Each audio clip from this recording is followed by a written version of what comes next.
हम बात कर रहे हैं कश्मीर की और बात इसलिए कर रहे हैं क्योंकि 14 दिन के बाद वहां पर 194 प्राइमरी स्कूल जो है जम्मू कश्मीर में खुले हैं। लोग बच्चे जो हैं वो स्कूल गए हैं, उनके चेहरों पर वो खुशी देखने को मिली है, वो सुकून देखने को मिला है। 14 दिन से वो एक तरह से कैद थे, घरों में, स्कूल नहीं जा पा रहे थे, अपने दोस्तों से वो मिले हैं। सरकारी जो ऑफिसेज हैं वो भी खुले हैं और वहां पर भी कामकाज पर लोग लौटे हैं। हालांकि जम्मू में जिस तरह से इंटरनेट सर्विसेज बहाल करने के ऑर्डर्स दिए गए थे उनको फिलहाल वापस ले लिया गया है। कुछ इलाकों में लैंडलाइंस भी अब काम कर रही हैं, तो धीरे धीरे जिंदगी पटरी पर इस तरह से भी लौट रही है। तमाम लोग मेरे साथ मौजूद हैं इस पर बात करने के लिए। माया सिंह भी मेरे साथ जुड़ गए हैं। माया जी, जाहिर सी बात है ये बहुत बड़ी बात होती है, खासतौर पर आप एक मदर के तौर पर भी सोच सकती हैं और एक पॉलिटिकल एक्टिविस्ट के तौर पर भी आप देख सकती हैं कि जब बच्चे जो हैं वो एक तरह से कन्फाइंड हो जाएं, कैद हो जाएं, वो अपने स्कूल ना जा पाएं, जो उनके लिए सबसे बड़ा जरिया होता है रिक्रिएशनल एक्टिविटीज का भी और तालीम हासिल करने का भी। आज स्कूल्स खुले हैं, हालांकि बच्चे थोड़े कम आए हैं लेकिन स्कूल्स खोल दिए गए हैं। आपको लगता है बहुत बड़ी राहत है? देखिए, ये सबसे बड़ी राहत है कि आप जनता का विश्वास जीतने में सफल हो रहे हैं धीरे धीरे। ये मोदी सरकार की तरफ से जो 370 पर एक कदम उठा था, ये उसका पहली सफलता हम कह सकते हैं कि बच्चे वापस स्कूल की तरफ लौटने लगे हैं। क्योंकि आप ये देखिए कि कश्मीर की जनता जो बहुत भोली भाली और वाकई में बहुत सीधी है, सभी लोग ऐसे नहीं है, वो भी अमन और चैन चाहते हैं, लेकिन पता नहीं क्या कारण है कि वहाँ शांति नहीं थी। मैं बहुत लोगों से मिली, वहाँ पे आज भी वो बहुत दयनीय स्थिति होती है, बहुत दूर से कमाने आते हैं, उनके पास स्कूलों की सुविधा नहीं है, लेकिन जो आज स्कूल खुल रहे हैं, जितनी भी सुविधाएं, उन बच्चों को राहत है और वो उनको अब ये लगना लगा है। देखिए, हमारे समाज को और बहुत सारे जो एनजीओ हम संस्थाएं काम करती हैं, वहां जाके अब लोगों के बीच काम करके ये विश्वास जगाएं कि नहीं, वो हम लोग उन्हीं में से हैं, वो लोग हमारे में से हैं। जिस दिन आप ये भरोसा जीतने में सफल रहेंगे, वो सबसे बड़ी सफलता होगी सरकार के लिए। और चूंकि आज बच्चों की आमद कम थी स्कूलों में, तो ये आमद कम ये दर्शाता है कि धीरे धीरे बादल हटेंगे, दुख के बादल उनके से, जो उनके अंदर एक आक्रोश था वो बादल हटेंगे, लेकिन धीरे धीरे वो मेन स्ट्रीम में जुड़ जाएंगी। जनता जो थी, जो वहाँ के लोग हैं जो वाकई में बहुत सीधे हैं, वो लोग अमन चैन चाहते हैं। तो उनका ये बहुत बड़ा सफल कदम है कि जिस तरह से ट्रैफिक चलने लगा है रोड पे, जो अभी तक कर्फ्यू था, तो ये गतिविधि जो धीरे धीरे सुचारू रूप से पूरा कश्मीर, आपने अभी सिर्फ श्रीनगर को देखा, लेकिन अगर हम अंदर के रिमोट में कश्मीर में जाएं, जो ऊपर दूसरे गाँव हैं उनमें जाएं, तो उनमें स्थिति वाकई में शांतिपूर्ण है, वहाँ ऐसी स्थिति नहीं है। लेकिन जो हम लोग एक हवा बना देते हैं, हम सिर्फ मेट्रो सिटीज को देखते हैं क्योंकि वो वर्किंग एरियाज होते हैं, तो वहां की जनता तो चाहती है, वो पढ़े लिखे लोग हैं, वहां की चाहती है कि हम लोग शांति से जिए, सुकून से जिए, हमारे बच्चे भी उसी तरह से खेले कूदें। लेकिन आप जिस तरह से इतने दिन से घर में कहते हैं, वो बहुत बड़ी पीड़ा होती है सभी के लिए, हर माँ के लिए, हर परिवार के लिए। तो मैं समझती हूँ कि अब हम लोगों को बहुत, हमारी सरकार को चाहिए कि किसी ना किसी तरह जितने भी कश्मीरियत लोग हैं उनका विश्वास जीते और उनको ये विश्वास दिलाएं कि वो हमारे में से एक है और हम उनमें से एक है, और जैसे वैसे हैं वैसे हम हैं। तो ये विश्वास बहुत जरूरी है जगाना। एक चूंकि एक राजनीतिक कदम था, वो उड़ गया, लेकिन अभी तक उनके दिमाग में इस तरह से भरोसा दिलाना, बिठाना, ये सबसे बड़ी चुनौती होगी सरकार के पास। और धीरे धीरे अगर इस तरह से, अगर हम बहुत सारी संस्थाएं हैं, स्कूल्स हैं, सोशल एक्टिविटीज अगर इस तरह से इंप्रूवमेंट्स वहां करेंगी, तो ये बहुत चीजें निकल कर आएंगी कि हमें नहीं लगता कि इस तरह का कुछ हुआ होगा। क्योंकि अगर आप जाए, देखिए, जो हमारे हिंदू धर्म के दो बड़े महत्वपूर्ण स्थल हैं, एक वैष्णो देवी है और एक अपना बाबा जी बर्फानी जी हैं। आप देखिए कि वहाँ सारे जो मुस्लिम कश्मीरी भाई हैं, वो लोगों की, हिंदू लोगों की यात्राएं पूरी कराते हैं। तो उनके दिल में, जब उनसे हम बातें करते हैं, तो उनके दिल में बड़ा अच्छी सी बातें होती हैं और उनके दिल में कहीं नफरत के कोई बीज हमने कभी आज तक नहीं देखे इतने सालों में। तो ये कुछ ना कुछ, ये सच बात कहा कि कहीं ना कोई कुछ पॉलिटिकल एजेंडा होता है कि वाकई में वो लोग अभी भी बहुत गरीब हैं, वो लोग अभी भी इतने त्रासिद हैं, वो खुद समस्या से छुटकारा पाना चाहते थे कि भाई हमें निजात मिले। कोई नहीं चाहता कि भूखों मरे, कोई नहीं चाहता अपने परिवार छोड़ के दूर कमाने जाए। तो ये बहुत बड़ा विषय है। इस विषय पे हम चाहते हैं सरकार ध्यान दे और उन लोग की जो बेसिक जरूरतें हैं दूर गांव में, अगर हम श्रीनगर को भूल जाएं, कश्मीर के जो दूर पहाड़ी गांव हैं उनमें उनकी बेसिक जरूरतों को पूरा करके उनका भरोसा जीते, उनके बच्चों का भरोसा जीते, तो जो आने वाली नई पीढ़ी होगी कश्मीर की, वो एक बिल्कुल नए आयाम पर सोचेगी, नए विषय पे सोचेगी, नए मुद्दे पर बात करेगी। वो ये भूल जाएंगे कि जो पुराने जख्म अगर उनके भर गए तो नए जब भर जाते हैं तो उनके दिलों से भी वैसे ही अच्छी बातें निकलेंगी जैसे आज हम। जाहिर सी बात है, सबको चाहिए कि वो अच्छी तालीम हासिल करें, सबको अच्छा कारोबार चाहिए, अच्छी नौकरियां चाहिए, अपने घरों में सुकून चाहिए कि वो आराम से जिंदगी अपनी गुजर बसर करें। और इसीलिए अगर ये कदम उठाया गया है तो जाहिर सी बात है सबको इस समझ में आएगा और उसका वेलकम वो करेंगे। अशोक जी, जैसे मैं आपसे पहले ही पूछ रही थी और अब फिर से माया जी ने उस पर फोकस किया है कि यकीन जीतना ये सबसे बड़ी बात है। जिस तरह से लगातार अलग अलग जगहों से उन्हें ये बताया जाएगा, हो सकता है बताया जा रहा हो कि आपके ऊपर किस तरह से जुल्म हुआ है, आपको देखिए कैद कर दिया गया है, आपसे जो आपके पास था वो आपसे छीना जा रहा है, या कुछ हम ये देखें कि कश्मीर से इतर हिंदुस्तान के हिस्से में अगर कुछ लोग इस तरह की गलत बातें कर रहे हैं, प्लॉट या लड़कियों की, सब की, आपको लगता है सबको दरकिनार करते हुए एक तरह से कुछ ऐसे ग्रुप्स, कुछ ऐसे लोगों को आपको शामिल करना चाहिए जो वहां जाएं, लोगों के बीच रहें, उनसे बात करें और उन्हें यकीन दिलाएं कि वो किस तरह से अब हिंदुस्तान का एक अटूट हिस्सा है, वैसे ही इतने हिंदुस्तानी जितना कोई भी किसी भी स्टेट का बाशिंदा।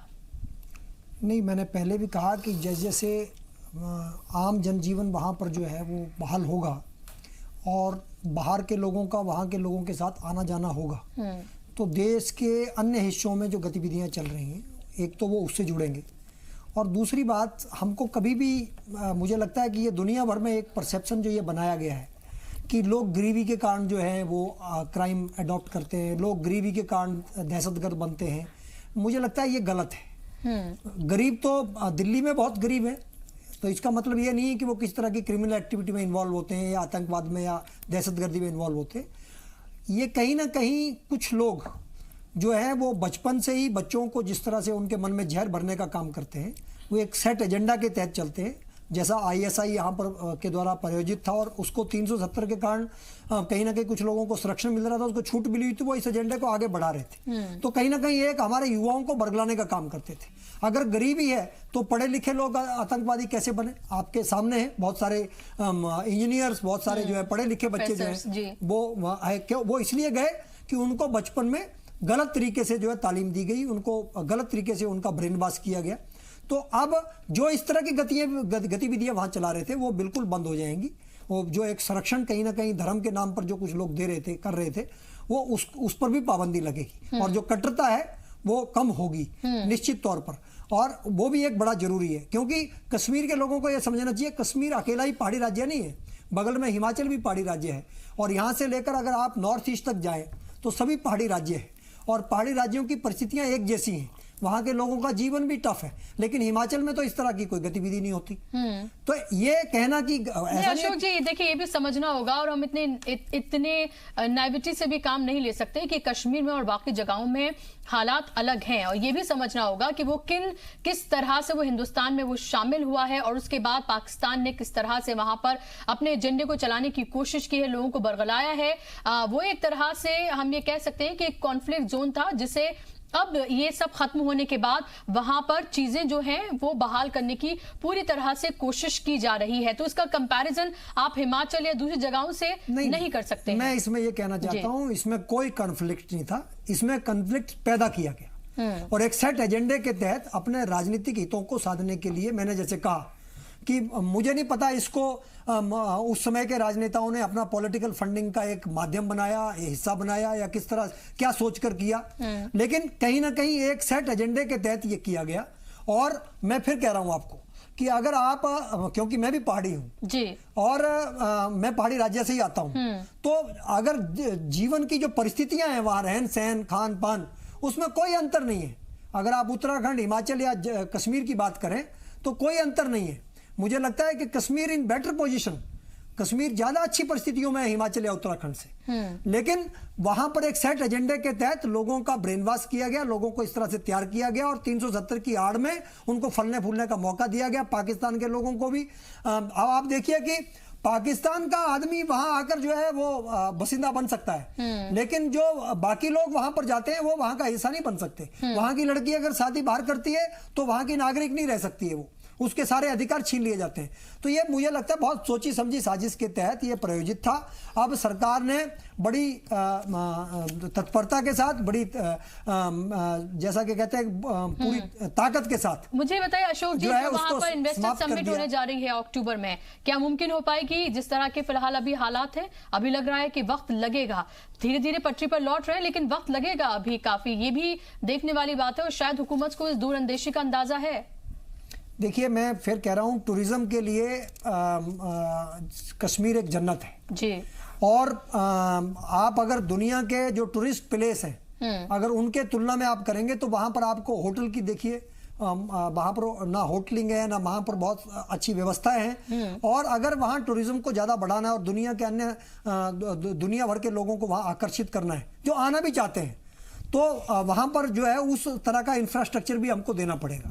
और ये जो इन्वेस्टमेंट जो समिट है, इसके माध्यम से दुनिया भर की जो बड़े लोग हैं, कंपनीज हैं, वो चाहेंगी कि कश्मीर के अंदर जो ताकत है, जो टूरिज्म की जो ताकत है, उसको उसके साथ दुनिया को जोड़ा जाए। और इसी में कश्मीर के लोगों की बहाली भी है, खुशहाली भी है, क्योंकि वहां टूरिज्म बढ़ेगा, लोग बाहर से आएंगे तो वहां के स्थानीय युवाओं को रोजगार भी मिलेगा, वहां पर डेवलपमेंट भी होगा, इंफ्रास्ट्रक्चर भी बढ़ेगा। उसका सारा जो 80% 90% लाभ जो है वो वहां के स्थानीय नागरिक को मिलेगा।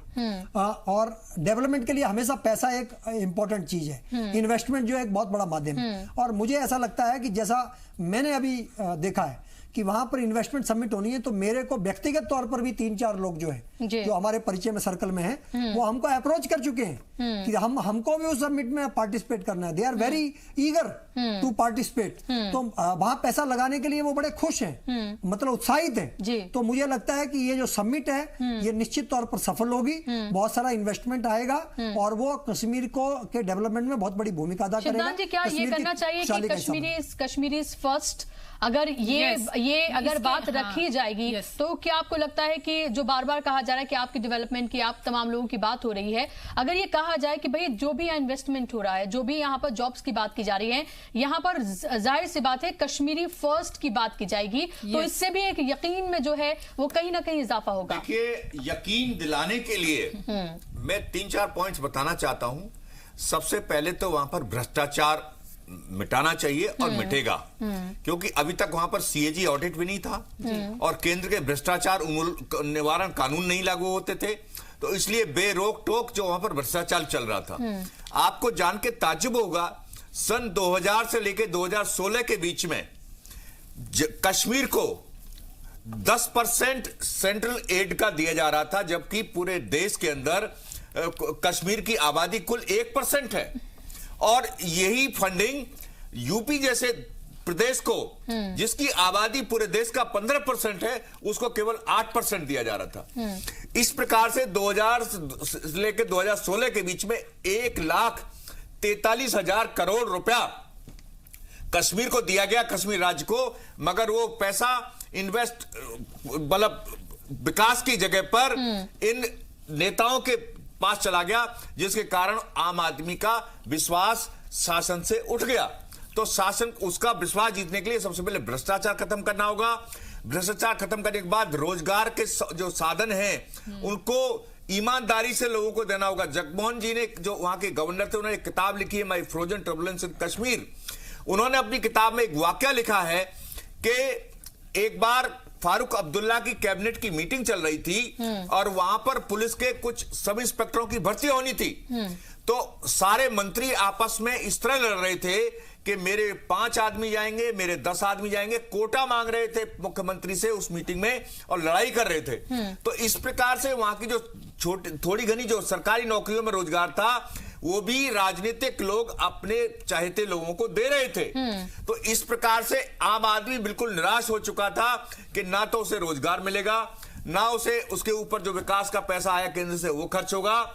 तो इस प्रकार इन चीजों को जब आप खत्म करेंगे, इनको चीजों को आपको ईमानदारी लाएंगे, तो वहां पर वाकई लोगों के अंदर विश्वास आएगा। और सबसे पहले, क्योंकि पिछले 70-72 साल से वहां के लोकल्स को विकास से दूर रखा गया है, उनको रोजगार नहीं मिला है, तो कुछ समय के लिए हमें वहां पर कोटा कर देना चाहिए कि इतना % कोटा केवल स्थानीय लोगों को मिलेगा, जिसके कारण जो अब तक इतनी बेरोजगारी रही है वो बेरोजगारी खत्म होगी और उनको लगेगा कि वाकई भारत सरकार हमारे लिए केयर कर रही है। बिल्कुल, क्योंकि कहीं ना कहीं माया जी ये फीलिंग है कि अगर आपने 370 हटा दिया या 35 से हटा दिया तो एक तरह का जो उनके पास एक स्पेशल सैंक्शंस मौजूद थे वो उनसे कहीं ना कहीं खत्म हो जाएंगे, क्योंकि वहां नौकरियों में सिर्फ और सिर्फ कश्मीरी अप्लाई कर सकते थे, जमीन वो सिर्फ खरीद सकते थे, या और भी बहुत सारी चीजें हैं जिस पर सिर्फ उनका हक था। अब जाहिर सी बात है कि कोई भी जाकर वहां पर रह सकता है जिसके पास इतना पैसा है कि वो जाके वहां प्लॉट खरीद ले, तो फिर वो खरीदे और वहां पर रहे जाकर, अगर कोई बेचने के लिए वहां तैयार है।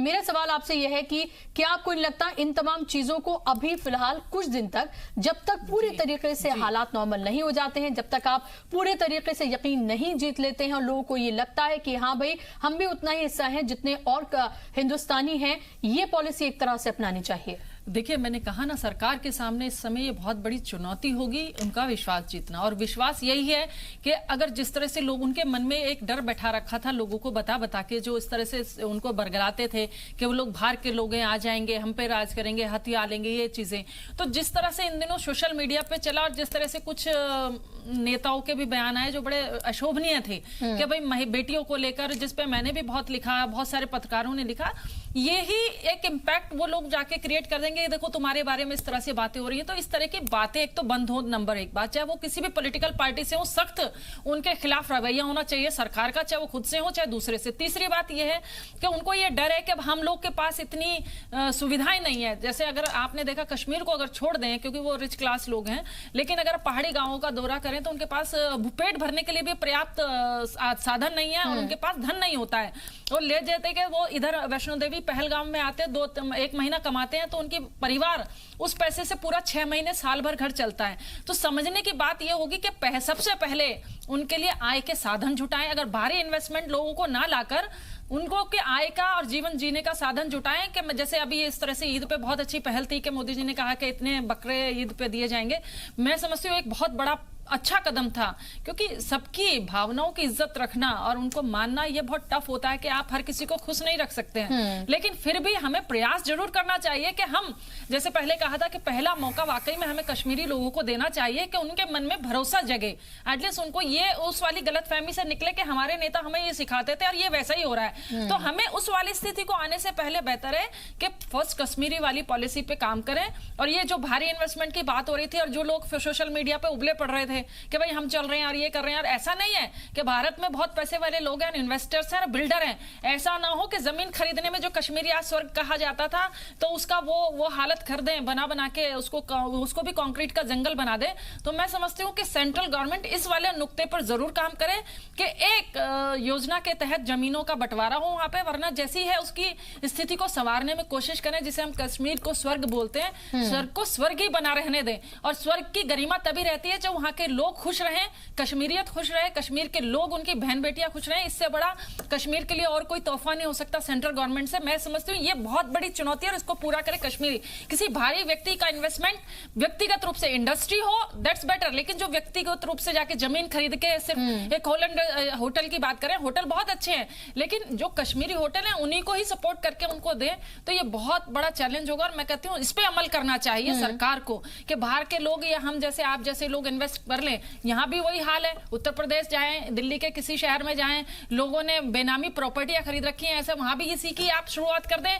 इससे बेहतर है कि उसको उसी रूप में संवारें जैसे कश्मीर का हम स्वर्ग कहते हैं। भारत का कश्मीर का स्वर्ग वो है कि वहां की जनता खुशहाल रहे, चैन से सोए, रोज रात को ये ना कहे कि हमारा बच्चा उड़ जाए या कहीं वो गलत ऑर्गेनाइजेशन में जाके गलत तरबियत पाकर गलत उसमें चला जाए। तो इन सारी स्थितियों से हमारी सरकार को चाहिए कि ऐसे कदम उठाए कि गलत नेताओं की गलत बयानी में न फंस के वो सुलभ तरीके से अपना जीवन यापन कर सके। ये बहुत बड़ी बात है। बिल्कुल, बहुत अच्छी आपने बात कही है और एक तरह से तमाम चीजों को आपने समेट दिया है। अशोक जी, अब सबसे बड़ा चैलेंज आपके लिए ये भी है कि वहां पर किस तरह से इलेक्शन कराए जाए। हमने देखा था कि जब पहली बार आर्टिकल 370 370 हटाए जाने के बाद जब नरेंद्र मोदी ने मुल्क को खिताब किया था, कश्मीरियों को खिताब किया था, तो उन्होंने ये कहा था कि जल्द ही असेंबली इलेक्शन वहां कराए जाएंगे, आप नए लोगों को चुनिए, आप ही चुनेंगे, आप ही के लोग वो होंगे और वही आप तय करेंगे कि आगे किस तरह से चीजों को करना है। तो आपको लगता है कि इसके बाद अब बड़ा चैलेंज वहां पर इलेक्शन कराना है और यह भी देखना है कि जब इलेक्शन होते हैं तो कौन वो लोग होते हैं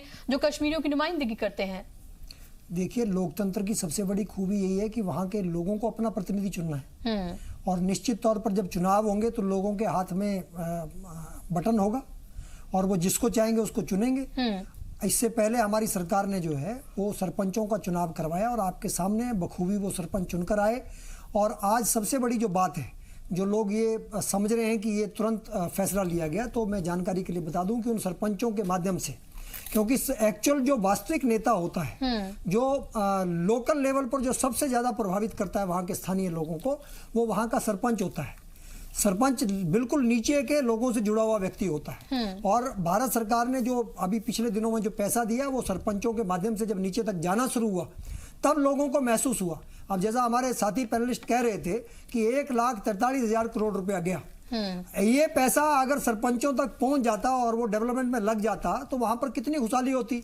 आप कल्पना कीजिए कि हिमाचल के अंदर उसका 100वां हिस्सा भी पैसा नहीं गया, लेकिन हिमाचल जो है उसने बहुत तरक्की करी। आप उत्तराखंड हिमाचल में जाएंगे, कश्मीर को जो पैसा गया उसका 100वां हिस्सा भी वहां नहीं गया है। लेकिन उसके बावजूद आप जाकर देखेंगे तो आप गांव गांव तक आपको डेवलपमेंट दूर से नजर आएगा, वहां की सड़कें, वहां का इंफ्रास्ट्रक्चर आपको बहुत अच्छा नजर आएगा।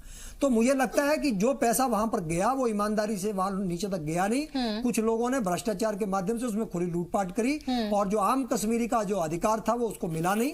अब डेमोक्रेसी वहां पर नॉर्मल हो जाएगी, लोकतंत्र के माध्यम से लोग अपना प्रतिनिधि चुनेंगे, सरपंच वहां पर अच्छा काम कर रहे हैं और उन्हीं में से एक नई लीडरशिप खड़ी होकर जो है आने वाले टाइम में जम्मू कश्मीर की ऐसे में जब पूरे विकास में बहुत बड़ी भूमिका स्लो डाउन है और खुद हुकूमत ने इसको एक्सेप्ट किया है, तो आप ये बताइए कि जब पूरे ही मुल्क में इस तरह का इकोनॉमिक स्लो डाउन है तो कश्मीर में किस तरह से बाहर आएगी फिर? देखिए, मैं एक बार फिर बता दूं, मैं पहाड़ी राज्य में आने की वजह से आपको बता रहा हूं। पहाड़ के अंदर जो यहाँ बैठकर हम लोग ये कहते हैं कि वहां पर बहुत गरीबी है, लोगों के पास खाने को रोटी नहीं है। पहाड़ी इलाकों की नहीं, मैं तो पूरे मुल्क की बात कर रही हूँ। मैं पहले सुन लीजिए, अब हम कश्मीर पर ही बात कर रहे हैं और कश्मीर का भौगोलिक परिस्थितियां जो है बहुत कुछ तय करती हैं उसमें। तो जो हम ये कहते हैं, तो मैं आपको बता दूं, हिमाचल में लोग गरीब हों जरूर होंगे, लेकिन आपको पूरे हिमाचल में एक भी भिखारी नहीं मिलेगा। आप कश्मीर में जाएंगे आपको एक भी भिखारी नहीं मिलेगा। तो इसका मतलब वहां गरीब नहीं है, लोग भूखे नहीं है। और सबसे बड़ी बात यह है कि सरकार जो है वहां पर जो चावल है वो बिल्कुल बहुत सस्ता जो है वहां पर उपलब्ध होता है। मैं जब 1984 में स्कूल नेशनल खेलने श्रीनगर गया था तो मेरा एक बड़ा सवाल पूछा था वहां पर लोगों से। मैंने कहा कि चावल इतना भर दिया थाली में और सब्जी इतनी डालते थे, तो मुझे तब उन्होंने बताया कि चावल जो है वो सरकार से मिलता है और सब्जी हमको अपनी बनानी पड़ती है। तो पूरी चावल की थाली में इतना सा सब्जी होती थी। हम शहर से गए थे तो सब्जी हम ज्यादा खाते थे। तो वही मुझे ध्यान में आया कि वहां पर खाने की वस्तुएं जो है वो सस्ती मिलती थी, सरकार की तरफ से बहुत उपलब्ध होती थी, इसलिए वहां गरीबी या भुखमरी जैसी कोई चीज ही नहीं है। आप पूरे कश्मीर के अंदर एक भिखारी मुझे दिखा नहीं सकते, और एक कश्मीर की बात नहीं कर रहा, पूरे पहाड़ी रीजन में नहीं दिखाएंगे, आप एक भिखारी आपको नहीं मिलेगा। तो ये कहना कि वहां गरीबी की वजह से या मजबूरी की वजह से लोग हैं, नहीं, ये कहीं ना कहीं एक एजेंडा था, लोगों को बरगलाया जाता था। उनको जिस तरह से बच्चे को पैदा होने के बाद जैसी गलत शिक्षा दी जाती थी, उसको कहीं ना कहीं जिहाद और ऐसी चीजों जोड़ने का एक प्रयास होता था, उसमें कहीं ना कहीं 370 ढाल बन जाता था। सारे बच्चे वहाँ जिहादी नहीं होते थे। मैंने कब कहा कि सारे बच्चे होते हैं, लेकिन आप अगर जाइए वहां पे देखिए, अगर आप वैष्णो देवी के जाएं और पहलगाम, 2 यात्राओं पे आप विशेषकर जाइए और आप वहां के लोगों से पूछिए कि वहां से वो लोग 1 महीने की यात्रा से जो कमाई होती थी, कहते हैं हम पूरी सर्दी भर हमारा परिवार इन पैसों से पलता है, और वो 4 दिन 5 दिन पैदल चल के पहलगाम आते हैं और अमरनाथ की यात्रा पूरी कराने। तो मैंने वहां जाकर देखा वो कितनी कठिन परिस्थिति में कश्मीर है, क्योंकि वहां पे चलने के लिए रोड्स नहीं है आज भी।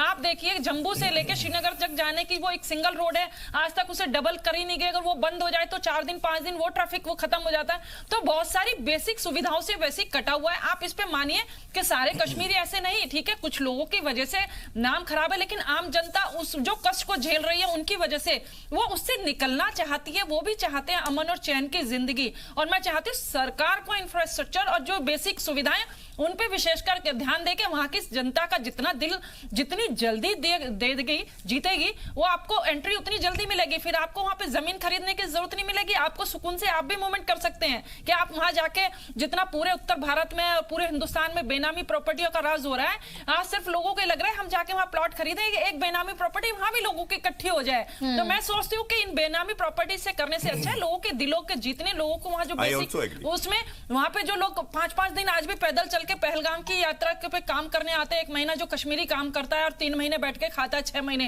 तो ऐसे लोगों पे काम करके उनका विश्वास जीती, ये बहुत इंपॉर्टेंट है सरकार के लिए। माया जी, अभी आप ये देखें कि जब ये तमाम चीजें हो रही थी और अमरनाथ यात्रा जो है वो बीच में रोकी गई थी, लोगों को नहीं पता था कि क्या होने जा रहा है, तब आप ये देखें कि सबसे ज्यादा अगर कोई नाखुश थे तो वो कश्मीरी लोग थे, क्योंकि उन्हें लगा कि ऐसा पहली बार हो रहा है। उनके लिए एक महीने आप देखिए शगुफ्ता, उस 1 महीने की कमाई से उनका 6 महीने घर चलता है उस गरीब परिवार का। क्योंकि आप जाके अगर 15 दिन वहां के उन लोगों से इंटरव्यूज कीजिए और पता लगेगा, वो बताएंगे हम फला गांव से 3 दिन पैदल चल के आए अपने खच्चर के साथ और हम 1 महीना रह के यहाँ कमाएंगे और जाके हमारा परिवार 6 महीने इस पेटे से पेट भरेगा, क्योंकि वहां इतनी बर्फ पड़ जाती है, वहां कोई खेती क्रॉप नहीं होती है। सिर्फ इस 1 महीने की कमाई से अगर जिस व्यक्ति का 6 महीने घर चले, आप उसकी स्थिति का विश्लेषण कीजिए कि वो कैसे जिएगा। उसको ना आतंकवाद में इंटरेस्ट है ना सरकार में, उसे अपने परिवार का पेट भरने में इंटरेस्ट है बस। मैं फिर इस बात को दोहराना चाहता हूं, अगर आप पहाड़ी जीवन से वाकिफ नहीं है तो बता दूं, पहाड़ का जीवन टफ होता है और वहां के लोग भी टफ होते हैं। तो ये कहना कि केवल उनके वो 3 दिन पैदल चलते हैं, वहां की परिस्थितियां हैं, वहां बर्फ पड़ती है, लद्दाख का जीवन मुझे लगता है ज्यादा मुश्किल है कश्मीर के मुकाबले, तो इसमें ना जाए हम। डेवलपमेंट चाहिए, इसमें कोई दो राय नहीं, रोजगार चाहिए, इसमें कोई दो राय नहीं, लेकिन ये उनकी नाखुशी का कारण है या देश से अलग होने का बात करने का कारण है, ये नहीं है। वास्तव में आम कश्मीरी देश के साथ है, देश के साथ जुड़ना चाहता है, मैं यहाँ पर और वहाँ डेवलपमेंट भी होना चाहिए, उनको डेवलपमेंट का मौका भी मिलना चाहिए, इसमें कोई दो राय नहीं है। यहाँ पर मैडम की बात से एक अपनी सहमति जाहिर करना चाहता हूँ। आज जो एनसीआर रीजन में मारामारी मची है, जो चारों तरफ भ्रष्टाचार घोटाले इन रियल एस्टेट के चल रहे हैं, इनका जो डर है इनका कि ये कश्मीर जैसी जगह में जो इतनी सुंदर है, यहाँ के जो भ्रष्ट लोग हैं वो अपने कहीं इन्वेस्टमेंट करके उसको दोबारा से कश्मीर को भी कंक्रीट का जंगल बना के वहां के आम लोकल को इतना गरीब महसूस करा दें। अब यहां पर इतना भ्रष्टाचार क्यों है एनसीआर में, सॉरी इतना क्राइम क्यों है? यहां पर क्राइम इसलिए है, यहां के लोकल को यह महसूस करा दिया कि तुम कुछ भी नहीं हो। बाहर के लोगों ने आके दुनिया भर के महल खड़े कर दिए हैं, दुनिया भर की चीजें कर दी हैं, और वो यहां का लोकल अपने आप को बड़ा बेइज्जत और छोटा महसूस कर रहा है। तो ये प्रोटेक्शन ये हमें उस एरिया के अंदर देनी होगी। ऐसे प्रोटेक्शन हिमाचल में ऑलरेडी है। हिमाचल में कोई बाहर का आदमी जाके इस तरह की जमीन नहीं खरीद सकता अनलेस ही प्रूव्स कि ये मैं रियल कॉज के लिए ले रहा हूं। तो इस तरह का सपोर्ट, इस तरह के रेस्ट्रिक्शन हमें इस एरिया को देने पड़ेंगे, अदरवाइज वहां पर भी वही मारामारी हो जाएगी जो एनसीआर में हो रही है। रोजाना बिल्डिंगें गिराई जा रही हैं, इलीगल स्ट्रक्चर खड़े हो गए हैं, और आजकल ये जो धनाट बन गए नए नए, ये जाकर के इसको रियल एस्टेट में इन्वेस्ट करना चाहते हैं।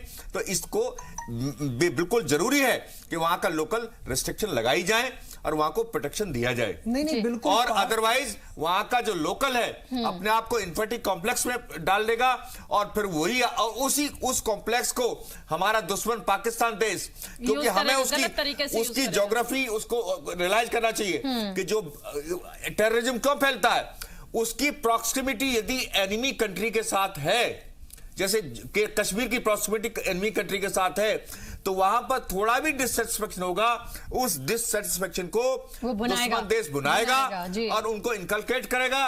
और उनको अभी जो हिजबुल मुजाहिदीन का जो सैयद सलाहुद्दीन है क्यों आतंकवादी बना, उसको फारूक अब्दुल्ला के टाइम में जब इलेक्शन हुए विधानसभा के, तो जीते जाते इलेक्शन को हरा करके उसको हारा हुआ डिक्लेयर किया गया। इसी का बदला लेने के लिए वो आतंकवादी बना। तो इस प्रकार की दोबारा अपॉर्चुनिटी पैदा ना हो, इसलिए हमें इन चीजों को बहुत क्लियर रखना पड़ेगा। बहुत चुनौती बिल्कुल जाहिर सी बात है, और मेरे पास वक्त की कमी है। अशोक जी, बहुत बहुत शुक्रिया आप तमाम मेहमानों का स्टूडियो में आने के लिए, इस चर्चा का हिस्सा बनने के लिए। और हमें उम्मीद है कि जिस तरह से धीरे धीरे जिंदगी पटरी पर लौट रही है और जिस मकसद के लिए तमाम चीजें की गई हैं, उस मकसद में हुकूमत को कामयाबी जरूर मिलेगी।